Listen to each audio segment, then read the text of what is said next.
Hi, loves. Welcome to a new episode of the AW Confidential podcast. Anyone who knows me knows that I am a girl who loves her bags. And depending on the day or event, I really have fun styling them up or dressing them down. Lately, and I think it's been after COVID, I've been taking a more practical approach to my bags. I love the really nice bags, but they tend to be heavy, sometimes bulky, either too big or too small. And when I discovered this line, I was super excited because behind the product, there's also purpose. Bag designer Kim Tran has been in the fashion industry for many years, working with brands like Coach, Vince Camuto, Crocs, Vera Bradley, and others. Now she has created a collection of vegan, sustainable bags that are popular for its simplicity and its style. And I'm loving the colors. I have one. I love it. Hi, Kim. Hi, Yvette. Nice to be here. Oh, nice to have you here. So, I'm a girl who loves bags. The colors are so much fun. And it's great because I can either take the bag, I could travel with it, I could use it as a day bag, put all my favorite things, and you have done such a great job of making the bags practical but still stylish and with like a simplicity to them. So congratulations on your line. It's so versatile. I love it. Now, what you've worked for all these amazing brands, right? Why go out on your own? When was that idea born and how did it come to you? I think that you can probably relate as much as everyone can relate, right? I think I always knew that I was going to work for companies to build my skill set. The only way to really do it well is to learn, you know? Yeah, Yeah. yeah, Foundation absolutely. is I important, right? mean, foundation. I love that you build the foundation, Right. and now you have this amazing brand. So what's really cool about the brand is that there's purpose behind it. I've read that you use earthly friendly mailers, and I received one, so I know. No boxes, and the packaging is recycled. And in addition to that, you partner with suppliers who produce materials and do the construction in small batches. Can you explain a little bit about that and why go smaller? Because and I have a follow-up question, but I'm sure there are challenges to that. So Oh, why? every day is a challenge. I don't know. Like reality is it's much harder to do what I'm doing the way I'm doing it than if I were to look at bottom line only. Not only will it be beneficial for us as, our environment and like how we do things, but I think there's a lot of people like me and there's a lot of people like you and we do care about these stories, and the part of the reason why I'm on this podcast is because you were interested in the story. And so in the end, if we're going to do it, we can do like things better. And so if I can convince my partners to do it like that, then I respect them more, they respect me more, and there's an integrity involved. And it's an ongoing thing that I have to work through and very much be again articulate or like clear on like what the business aspect is. But I think because there is a bigger part of us that want to do better, I think there is enough of a community to support businesses like that. Why is it important to you? Okay, there's two aspects. The business aspect where you think it's gonna cost more. Technically, it's more work for my partners and myself because we're sourcing high quality materials in batches that are already created. So like material wise, and then we also have relationships with mills that are willing to work with me on um, smaller production fabric as well, which is quite rare, right? So this is me going to Asia, making friends, genuinely making friends, like, and then convincing that like not only is it going to be good for the brand, but like for what we're doing. And of course, if the demand grows, then we would up the material.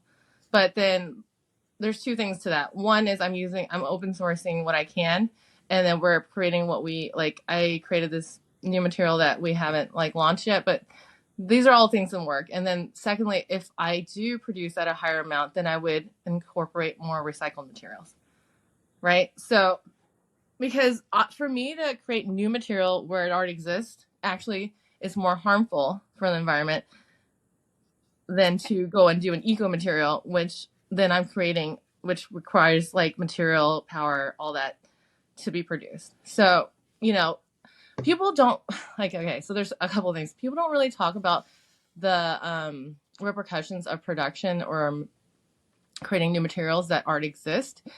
It's actually more eco-friendly to use what's existing than for me to produce something new that's technically eco, you know? Ah, So so that's the, yeah. so and this is me sort of, from my lack of knowledge about the industry. So why not make more of the eco-friendly? Is it Because we're like, we just launched. And so for me, I don't want to have mass production unless there's a demand, right? And I don't want to like, okay, now it's going to be discounted and it's just going to go in the trash, you know, or it's the value. And it's not fair to the customer who's paying the price that we set based on like, you know, what costs us money to create. So I think the best way when I'm starting out is to do it like this and then pivot as we grow. And that's just the transparency of that. Yeah. makes sense? Practice is also about giving back, and I think that's important to talk about. Why, first of all, can you share a little bit about the Give Back program and why it's important to you to give back? Before I even started the brand, I was wondering how I could do something that has more meaningful impact. It just happens to be that I'm a good bag designer. So then I was like, well, there's karmically, the backpack is called the Karma backpack. Karmically, I can design this well enough for someone's day to be better, you know? And then I thought about that and I was like, okay. And then I want to give back. So the only way I could do that is to use my skill set, make good product, and then have a message behind it. And that's why, you know. So it actually wasn't secondary, it was primary, you know? Wow. Yeah. So let's say I buy a bag and Yeah. then is it 15%? I can't. Yeah. So it's 15% of profit. So obviously I'm a new brand, right? So you're like, oh, well, then what's the prop? I'm doing it based on the margin that would be profit and then taking 15% of that and donating it anyway. Wow, Yeah. congrats. And it does make an impact, and you can make, I think collectively we can make a difference. One person is not going to make a difference. So it's all of us together, little by little. So thank you for that. No, thank Um you for saying that. That's in my notes. Actually, it's collective. I was trying to, you know, I'll go into that later, but if we get to it, but yeah. So we all measure success differently. And you mentioned the Karma backpack, which is one of your best selling products. It's captured the attention of notable influencers like your Rich BFF, Oh Joy, Jamie Makeup. Hmm. Are you feeling successful right now? I'm just, how do you define success, and do you feel successful? I can't I see your face. Can you move a little bit to the, Oh my God. yeah. I have no idea like where because my camera is complete. We need to I'm on see my your iPad beautiful and my face. yeah, okay. You know, what's really cool about that is all of that is organic. We haven't paid for any press or paid for any influencers because we wanted it to be genuine. Like I Like feel a like there's brand. a part of the brand that like is very authentic from the design to its mission and the people we want to be a part of our community. I mean, we want everyone to be a part of a community, but we wanted to get it to the people we thought like would align with it. And like these are really nice people too. I have to tell you, like, I was like, not only do our like friends like wear it, but they genuinely wear it and then they talk about it. And it's just, you know, I'm super lucky. I mean, I think because the message is clear, right? Um, but yeah, how do I measure success? Actually, this comes up on our feeds a lot, right? Like, it's measured by how people feel around you, or it's measured by how you feel about yourself or the environment you're in. Um, I'm gonna be really honest, and I never feel successful. Like I genuinely feel like I have to do more or I have to improve things or something. There's always more to do. Well, And I I think, think, but I yeah, think, and I want to interject only because, I think, first of all, just building a brand like this, that's successful. But we're always, I think most of us, I don't want to say all, because but most of us are always looking to improve, and there's nothing wrong with that. I'm always figuring out, okay, how do I say this better? How do I edit this better? How do how do how can I be a better human? So we're always constantly looking, to improve. But you're successful just by creating something that as means a beautiful lot. as you have. So I think giving yourself credit is also important. And that's why I had to interject. No, I really appreciate that. That's like it's nice to have a conversation about this and support each other. I really appreciate that. Thank you. Okay, well, now that we have given you a pat on the back, so how do you define success just in general? And people, I think everyone has a different measure. Some people measure it by their bank account, by the size of their house, size of their car, or how many cars they have. Mhm. Sometimes, like for me, I feel that being successful to me is measured by how many lives I'm impacting, and I'm planting seeds. That's what I want to do. That is literally a really lovely answer because when you have a clear trajectory on what you want to do, then you're going to be able to do it. So that's great. Thanks. I Yeah. hope so. No, I see it. I mean, that's great. I mean, if you're already doing it, you're already doing it like, this is cool. You're talking to people about what they do and like giving advice and I think that's really amazing, you know? You're Thanks. physically putting out like supportive information for people. Thank you. Yeah, I that's mean, great. I think, one of the things that throughout this journey, and I think you can relate as an entrepreneur, I think oftentimes we feel alone in the journey, and I want people to feel less alone, because you'd be surprised at what someone else is going through. There's overlap. We're all human, right? And I'm always talking about this human experience, and I believe that if we just shared more and maybe talked about some of the things that we're going through, we can help each other. I do believe that, because it's a human experience we're all living, and none of us are perfect. None of us are perfect. Okay, so something you said I had a thought about. You were like, people measure by material wealth or whatever. A lot of people do. I think it's just easier to because tangible. It's not like it's a bad thing, right? Because it's good to have a like something to measure some success to. I think there is a reality to that. Like if you hit a certain threshold, I think I've been successful technically in the world of society, in my career. Like I mean, I don't know if you know like how many people go to design school, right? And how many of those people end up working in design, but like specifically being a designer. They might go adjacent to it or like find other paths.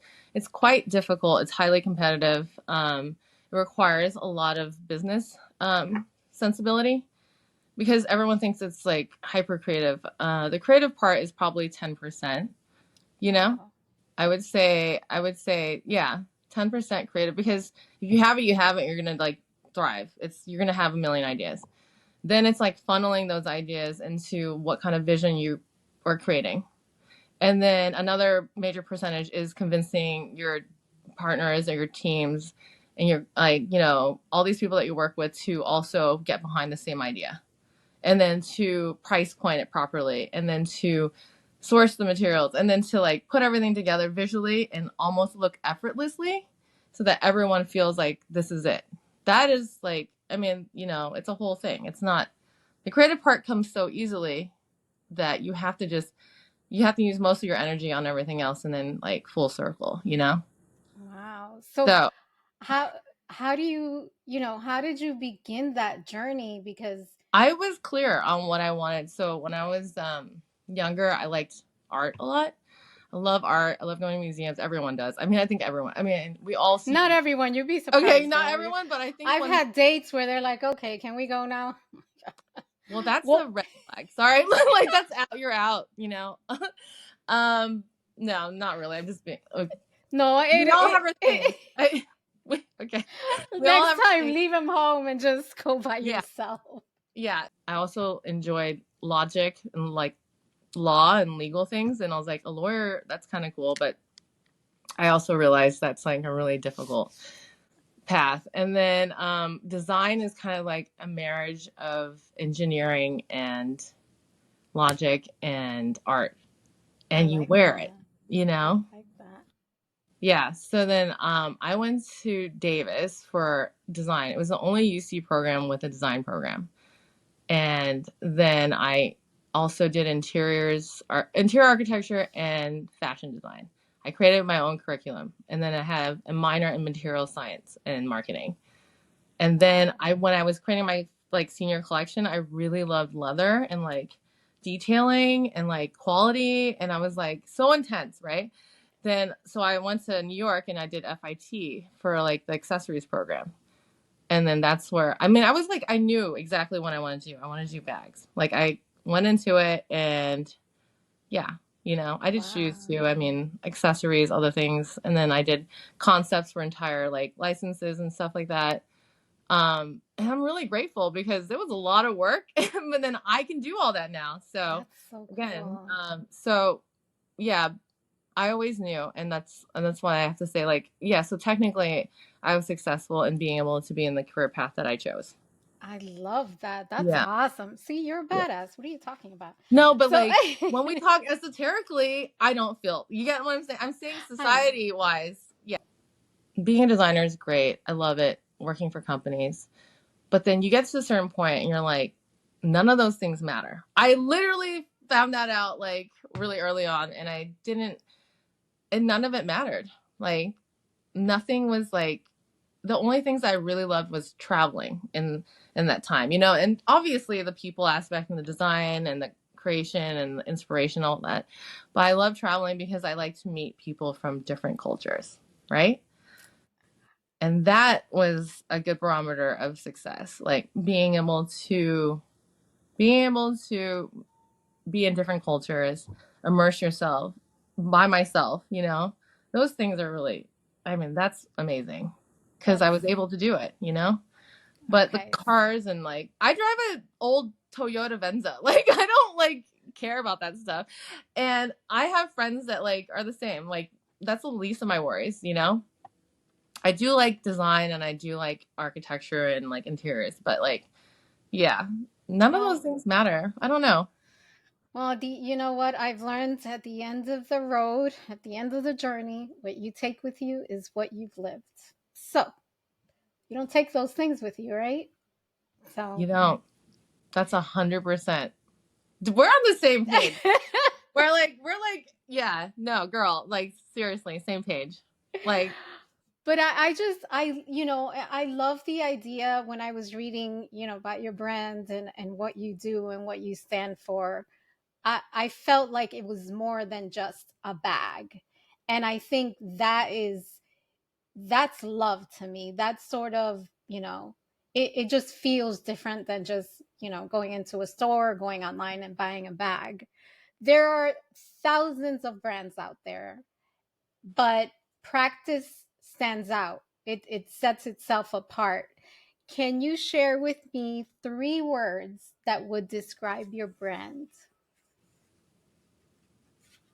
I think kindness. I could say that 3 times. Can't cheat. Okay. Kindness. I think function. Yes. Right. Yep. And travel. Ooh, those are Yeah. great. I Yeah. love. I'm gonna have to add those in the notes for sure. I love that. Now, I can't let you go without asking you this because this also caught my, I don't know, it just gave me a light bulb. But your tagline, your handle is practice what you love. Mm-hmm. Why? Because you're not living if you're not doing what you love. I want you to share your best advice on why it's so important to do what you love. I think when we have moments and we're thinking about different things, right? And the next time we have a moment, it's good to think about like, what is it exactly that like makes me happy today? Or what's that joy moment, you know? And it can be that simple. It doesn't have to be like, oh, you're going to achieve all these things all at once. It all takes time, right? And I'm not a patient person. I feel like I want to get things as done efficiently as possible. But the universe, and I'm going to be woo woo, like the universe. No, the universe. I trust me. I'm there. I get. I'm I'm in on love that with the wave. universe right now. I mean, there's hard moments, there's well not hard, challenging moments where you grow, right? And it almost feels like if it came too easy, you wouldn't even notice it. So that's the thing with that. And when you practice what you love, you do things better, I think. Absolutely, You just 100%. are going to do better with it. Or either help people, usually like most people want to help. They just don't know how. But if you're doing something you love, I almost can guarantee that it's going to help somebody somehow. I just know that, you know? Because we're genuinely, I think humans are good, like kind. Really? I believe in that. Yeah. I'm, Okay. I'm still working Statistically, on that. no, statistically, I think you need to think about this. We are just trusting each other to drive like tons of metal on a road and we make it through the day. Like there's plenty of nice people, plenty of kind people not trying to hit each other. I'm gonna have to Thousands of take us are that on the with road, me. you know? Just statistically, I think maybe it's okay. I'm gonna I don't have know to if that take that. makes sense, No, it but does make sense. I'm gonna have to take that with me. Sometimes I'm not so sure. That's why I've stopped watching the news because it's oh, really I don't hard. watch the news. I Yeah. I I could. I mean, it was literally toxic for my mental health. It just got. Oh, It girl, was bad. you It was can't. bad. You It was cannot so watch bad. the news. I mean, you can go on web and like, you know, do the daily, but I they literally talk in circles. It's It's all recycled. media, you know, it's all like for anxiety and fear like gets higher ratings. That's all it is. So Yeah. and knowing that you probably shouldn't watch the news, you know?